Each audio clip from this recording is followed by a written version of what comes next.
So when it comes to the butterfly effect, what you're really watching is an alchemical narrative about memory, astral projection, ritual magic, and the fragmentation of the soul, with elite level symbolism baked into every detail disguised as a psychological thriller. But let's continue. So when you're thinking about memory, the magician's portal, this is the hermetic principle of mentalism. So the central mechanic of the film is Evan's ability to re-enter the past by reading his old journals, right? That's an allegory for hermetic memory magic, bro. In ancient esoteric schools, the mind is the first tool of magic. All is mind, the universe is mental.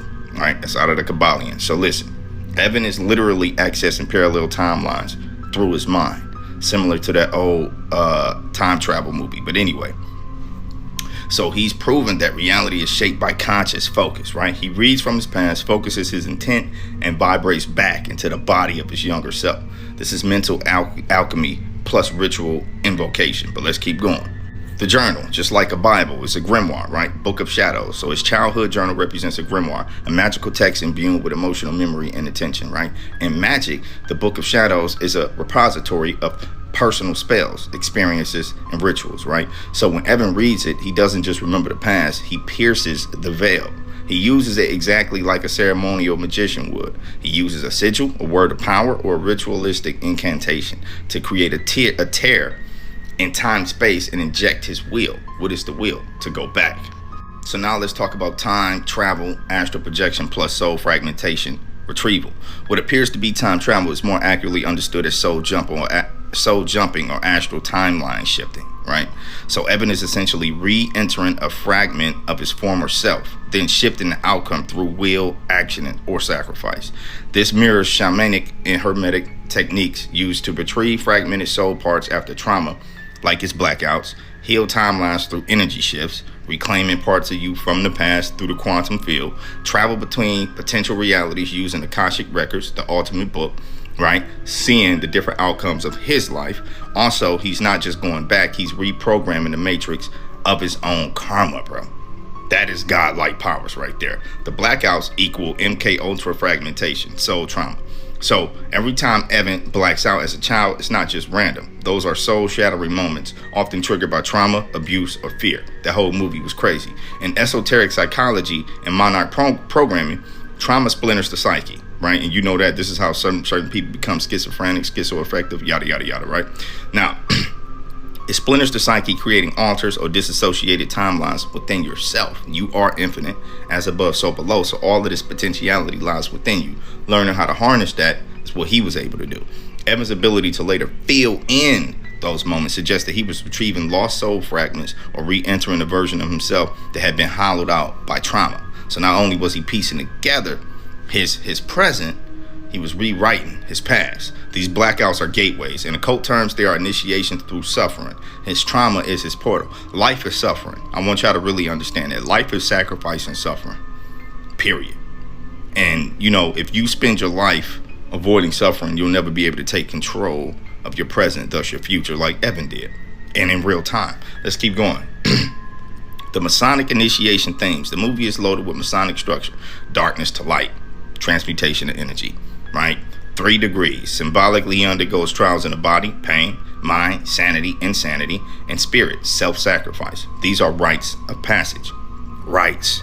Esoteric rites, bro. The final act where he chooses to let go of love, Kayla, represents the slaying of the ego. It was his ego holding on to this. Once he was able to transcend the carnal desire to hold on out of his ego, he was able to transcend or surrender the lower desire in favor of universal alignment. Do you understand that? So now, because he was able to unchain himself to his carnal desire, he was rooted in this ego, right?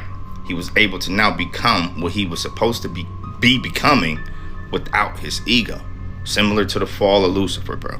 Like in these angels. And, you know, from a hermetic Gnostic standpoint, once again, not in accordance to strict religious doctrine, you have to fall into the flesh in order to transcend higher. This is also the swinging of the pendulum. When you experience new highs, you must experience new lows. What is the lowest of lows for an angel? To become a human. How do you now, what is the highest of highs? To become a god now. You see what I'm saying? Transcendence. So the butterfly effect equals the psyche plus soul and transformation, bro. All right, so it's not just a chaos theory, it's a symbol of soul evolution. All right, in Gnostic and Hermetic symbolism, the butterfly equals the psyche, right? Greek for soul. In Metamorphosis, caterpillar, cocoon, butterfly reflects the alchemical journey of the initiate from conscious flesh to conscious spirit, right? The film is a coded blueprint for magical transformation, trauma, memory, being aware of it, and the intervention of it, making certain sacrifices, and then being able to transcend. The hidden teacher, you are the architect of reality. That is the reality. So what the butterfly effect ultimately teaches under layers of Hollywood drama is hermetic gnosis, right? Your mind is the creator of your universe. Memory is a spell, literally. Consciousness is multidimensional. Trauma is the key to mastery if transmuted. You must overcome the things that you've been through. This is why it's not healthy to let your family, friends, or anybody hold you to what you did. I don't care if you sold drugs, was a criminal, beat somebody up, beat somebody, cheated, stole. None of these things matter. It matters in personal relationships. But once you transcend that, you'll realize that life will bring you to people that you were destined and ordained to meet, people who are your real family. Unfortunately, a lot of times that's not your actual blood family.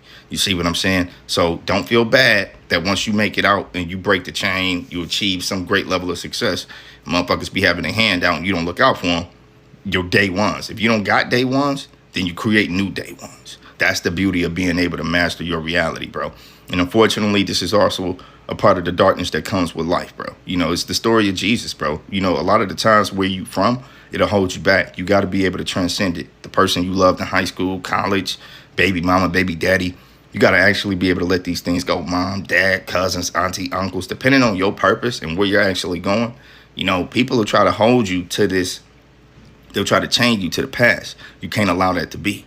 You have to transcend. And you do that through mastering the things that you've been through, not listening to what other people's perspective of you is, not giving a fuck. Everything that you do when you on a higher path, essentially, is supposed to be to benefit the whole. But not everybody is a part of the whole. And that's a part of the paradox as well. And you must be able to spiritually discern that. Evan is not a victim of time. He becomes a master of timelines, but only after surrendering his personal desire and facing the abyss of his own choices. A lot of people spend time numbing their pain, looking for validation, right? Go in the comments of some of these red pill, blue pill videos. Well, I was looking for somebody to validate my emotions. I literally get pissed when I see that because I know you're an idiot and I know you won't transcend. You're probably going to reincarnate back on Earth if you pass. I hope you figure it out before that happens. I swear to God, bro. A lot of y'all crazy. This is the Magnus path, where love becomes sacrifice, memory becomes magic, and suffering becomes initiation. Into what? You have now been initiated into godhood. Period. True gnosis. Yes, this is the truth. Now let's keep going. In summary, the butterfly effect is a Hollywood glazed initiation ritual. It tells you the truth behind trauma, timeline, and transformation disguised as a thriller. It's a story of memory, magic, astral navigation, soul fragmentation, and karmic redemption, period, right? The journals are his grimoire, the blackouts are his gateways, his life is the ritual, and you, the viewer, are being shown the dangerous truth. You are the butterfly. Every choice you choose makes changes to the cosmos. Like, comment, subscribe for more, and share this with somebody who's trying to break the spell. I'm gone.